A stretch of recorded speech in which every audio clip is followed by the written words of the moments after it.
Sudah berapa lama Melisa menghilang? Sekitar 3 hari, ujar Om Reno. Om Reno adalah ayah dari Melisa, sedangkan Tante Sasa adalah ibunya Melisa. Mereka berdua datang ke rumahku untuk mencari tahu keberadaan Melisa. Sudah 3 hari, Melisa tidak pulang. Aku merasa bersalah sekali waktu itu. Orang yang kali terakhir bersama Melisa adalah anakmu kan, Sekar? Ujar Tante Sasa. Ia menunjukku. Tatapan Tante Sasa kepadaku tajam sekali. Aku sebenarnya tidak berani menatap balik beliau. Matanya tampak lebam, seperti orang habis menangis seharian. Sedari tadi, aku menundukkan kepala. Jujur saja, saat ini aku bingung harus berkata apa kepada mereka. Tenang Bu, kita dengarkan dulu penjelasan mereka. Om Reno mencoba menenangkan istrinya. Aku dan Melisa bisa dibilang teman sejak kecil. Kami berteman baik. Tetapi dari dulu Tante Sasa tidak terlalu suka padaku. Bahkan aku pernah beberapa kali dilarang bermain dengan Melisa. Tante Sasa selalu mengaitkan dengan profesi ibuku yang seorang penari adat. Tante Sasa memiliki masa lalu yang kelam dengan tarian adat. Bu Sasa, saya mengerti perasaan ibu saat ini. Sebelumnya saya mohon maaf jika Karin tidak pulang bersama Melisa. Karin sudah menceritakan semuanya kepada saya. Jujur saja, saya pun sempat khawatir dengan anak saya kemarin itu. Ibuku menjelaskan semuanya kepada ibu dan ayahnya Melisa. Aku hanya terdiam, melihat dan mendengarkan ibuku berbicara dengan mereka. Rasanya kami berdua sedang disidang oleh orang tua Melisa. Mereka bilang, mereka sudah mencari kemana-mana, termasuk ke sekolahan. Sampai saat ini aku tidak tahu di mana Melisa berada. Bahkan, mereka belum mendapat kabar laporan dari pihak kepolisian tentang keberadaan Melisa. Awalnya aku takut untuk berbicara dengan mereka. Namun ibuku menyuruhku untuk berkata jujur apa adanya. Akhirnya, aku memberanikan diri untuk menceritakan kejadian pulang sekolah 3 hari yang lalu bersama Melisa. Aku sendiri tidak banyak ingat kejadian hari itu. Kepalaku sempat terbentur keras dan terjatuh pingsan ketika mengejar Melisa. Pandanganku menjadi samar-samar. Melisa menjadi sosok yang menyeramkan.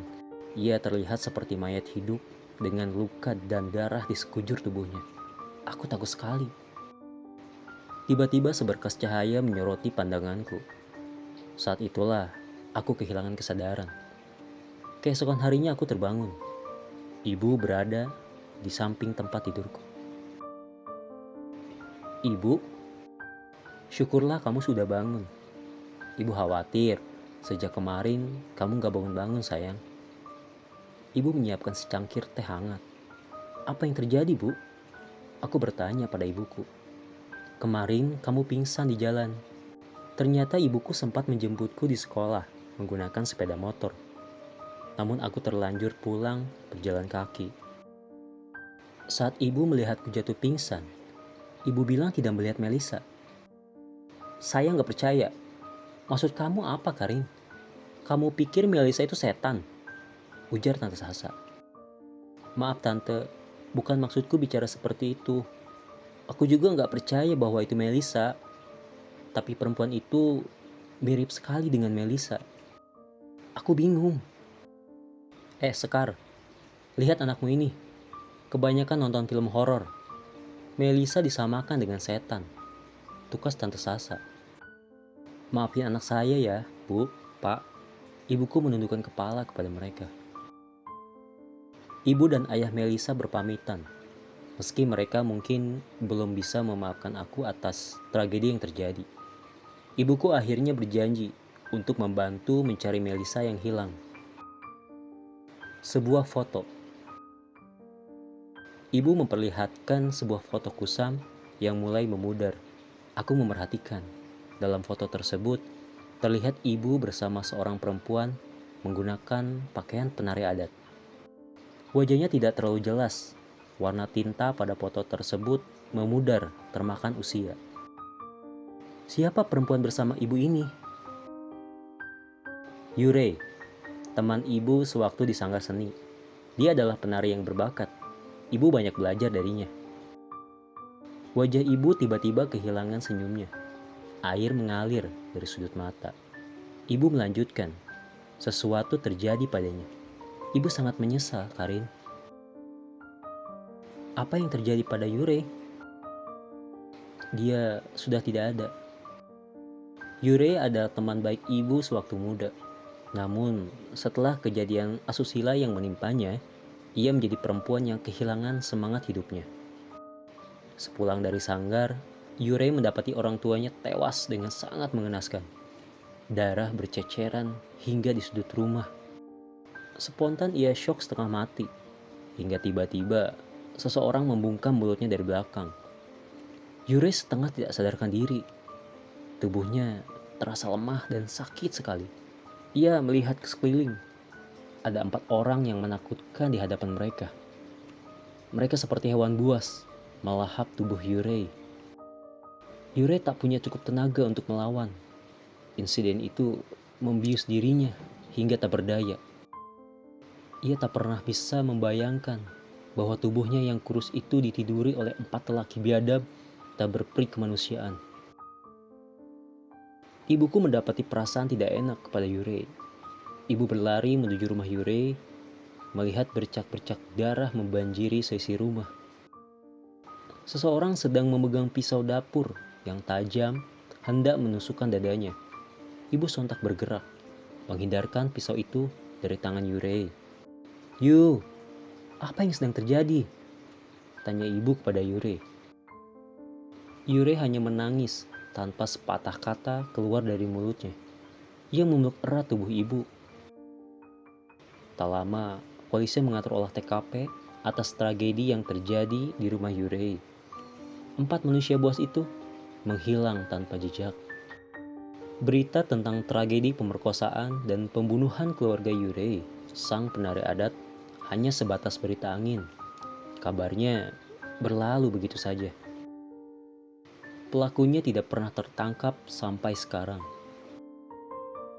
Bahkan tetangga dan sanak saudaranya pun tak ada yang peduli pada tragedi tersebut.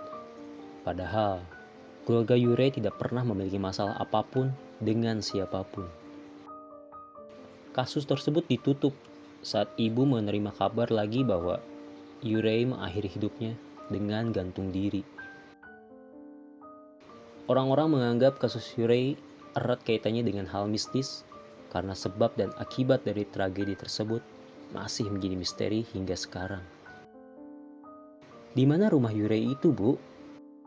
Tepat saat ibu menemukan kamu pingsan kemarin di jalan.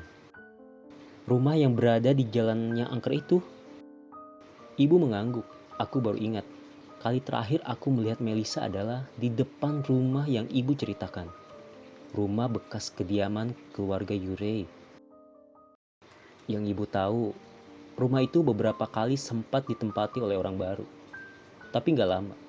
Setiap ada penghuni baru, mereka langsung pindah rumah lagi. Rumahnya angker banget ya, Bu? Kamu tahu sendirilah. Sepertinya Yurei masih menaruh dendam pada orang-orang yang telah melakukan semua itu kepadanya. Aku dan ibu memiliki pikiran dan perasaan yang sama. Hilangnya Melisa ada kaitannya dengan tragedi Yurei. Ibuku yakin Melisa kemungkinan besar berada di rumah Yurei. Tapi kan, Tante Sasa dan Om Reno bilang polisi sudah memeriksa setiap sudut rumah itu, Bu. Melisa nggak ada di sana. Karim, itu karena mereka tidak mencarinya di dunia arwah. Maksud ibu apa? Melisa bisa jadi terjebak di dunia lain. Dan saat ini ia belum pulang ke dunia ini. Bagaimana ibu bisa tahu? Karena ibu pernah berada di sana. Ibu pernah mendapati mimpi yang menyeramkan tentang temannya itu. Dalam mimpinya, Yurei datang menemui ibu untuk meminta tolong. Sekar! Yu, kamu Yurei? Yurei memegang tangan ibu. Lalu berbisik di telinga. Sekar, Tolong aku ingin pulang, Sekar. Aku ingin pulang. Yu, kamu di mana? Datanglah kepadaku, Sekar. Tolong aku ingin pulang, seru Yurei. Beberapa kali ibu mendapat mimpi tentang Yurei. Ia terus meminta tolong kepada ibu dan menyeru bahwa ia ingin pulang. Sesuatu yang tidak bisa kami mengerti. Jika Yurei ingin pulang, kemana ia saat ini? Malam itu, ibu bertekad untuk mengunjungi rumah bekas Yurei. Kedua orang tua Melisa awalnya tidak percaya dengan semua cerita ibu tentang tragedi Yurei. Namun pada akhirnya, ibu mengajak mereka untuk datang ke rumah angker tersebut. Mereka menyanggah perkataan ibu bahwa Melisa kemungkinan berada di dunia Yurei. Dunia tanpa batasan ruang dan waktu. Dunia yang gelap dan menakutkan. Mungkin seperti itulah orang-orang yang sudah meninggal dunia. Berada di dunia yang sangat berbeda dengan dunia kita saat ini. Aku tidak begitu paham, tapi kami yakin Melisa masih hidup. Aku percaya temanku akan baik-baik saja. Shira Tori Yurei. Tertulis sebuah nama di tembok rumah yang sebagian telah retak dan banyak ditumbuhi tanaman liar. Seperti nama dari keluarga bangsawan Jepang. Yurei adalah nama dari ayah Yurei yang memiliki keturunan asli Jepang, sedangkan ibunya dari Indonesia. Aku bersama ibu mulai memasuki rumah Yurei, sedangkan kedua orang tua Melisa memilih menunggu dan mengawasi di depan rumah. Berjaga-jaga jika ada sesuatu yang terjadi di luar. Sekilas, rumah Yurei tidak terlalu mewah. Bangunannya sederhana, layaknya rumah pada umumnya. Berlantai 2 dengan halaman yang seadanya. Aku menebak bahwa di dalam rumah tersebut banyak barang-barang berbau Jepang atau menyerupai konsep Jepang. Namun tebakanku tidak sepenuhnya benar. Rumah Yurei ini malah terasa begitu aneh.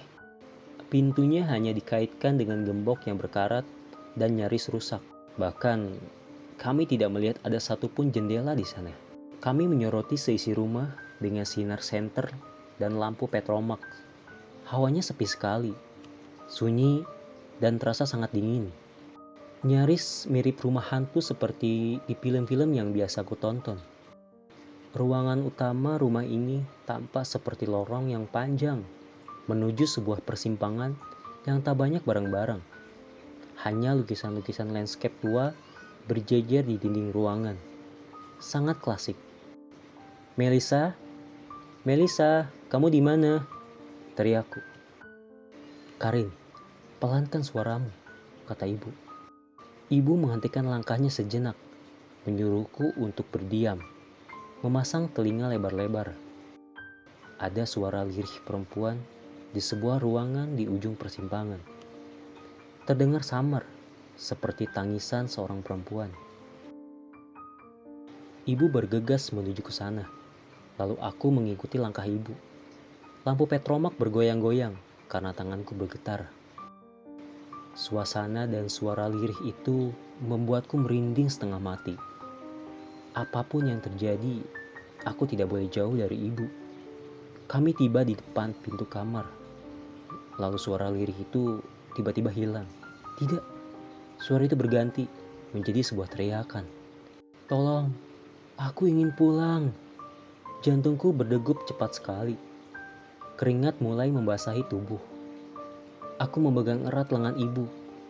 Mata ibu terfokus dan perlahan membuka pintu di hadapan kami.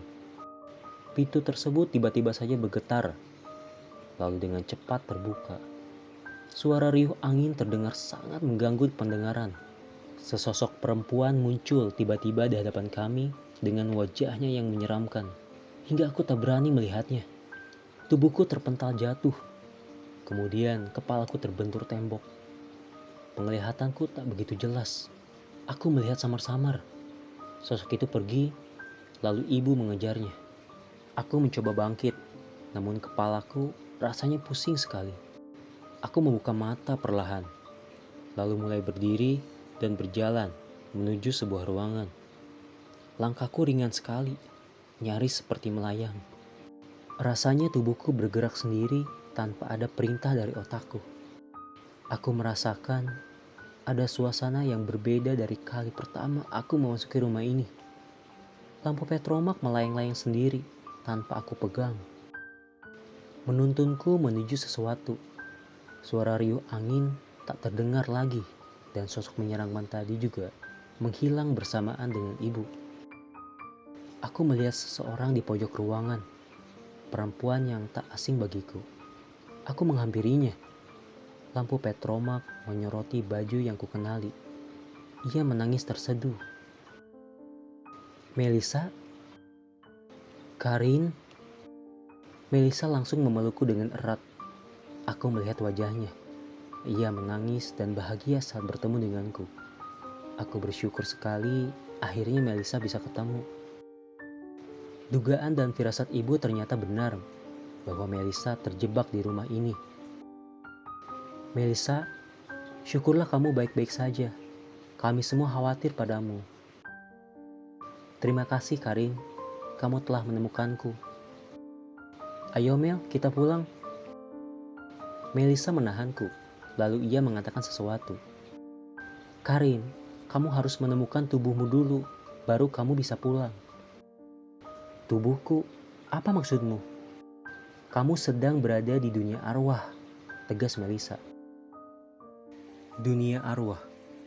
Bagaimana bisa aku berada di dunia arwah? Maksudku, sejak kapan? Apa aku sudah mati?"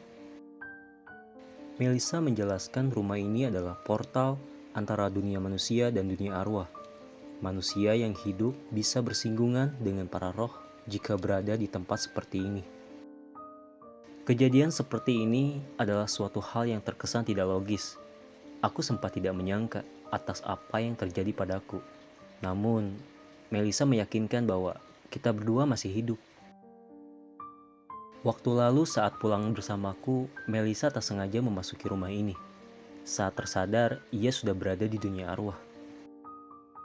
Berkali-kali Melissa mencoba untuk keluar dari rumah itu. Namun, ia tak pernah menemukan pintu keluar. Rumah itu bukan seperti rumah. Rasanya lebih luas dari gurun pasir, lebih dalam dari laut samudera, dan lebih rumit dari labirin. Itu perumpamaan yang Melissa ceritakan. Setiap saat Melissa merasa bersedih, takut, dan putus asa. Ingin sekali Melissa pulang, tapi ia tak berhasil meski mencoba berkali-kali. Ia selalu berdoa dan berharap suatu hari aku akan datang menjemputnya untuk pulang. "Karin, cepatlah, kamu harus menemukan kembali tubuhmu. Jika tidak, kamu akan terjebak di dunia arwah selamanya," ujar Melissa. "Bagaimana denganmu, Melissa?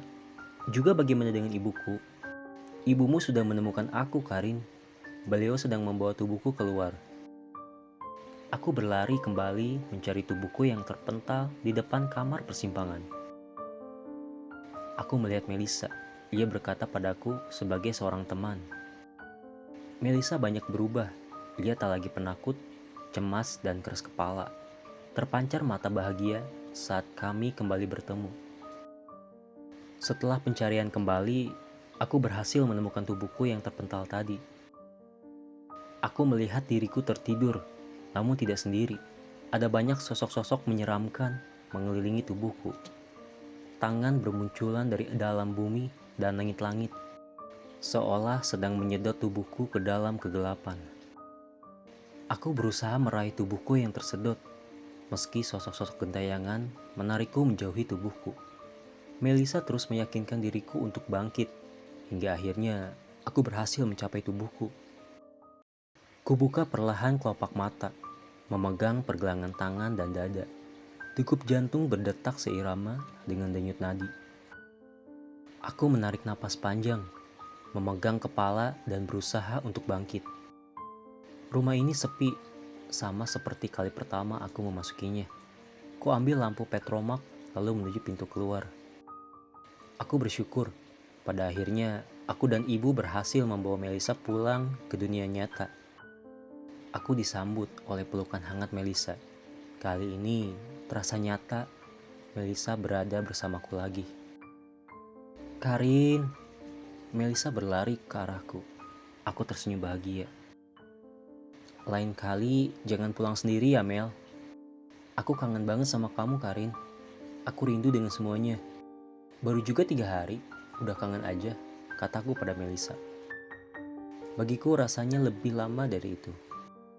Melisa bersyukur akhirnya bisa pulang, bertemu dengan kedua orang tuanya dan kembali lagi ke rumahnya.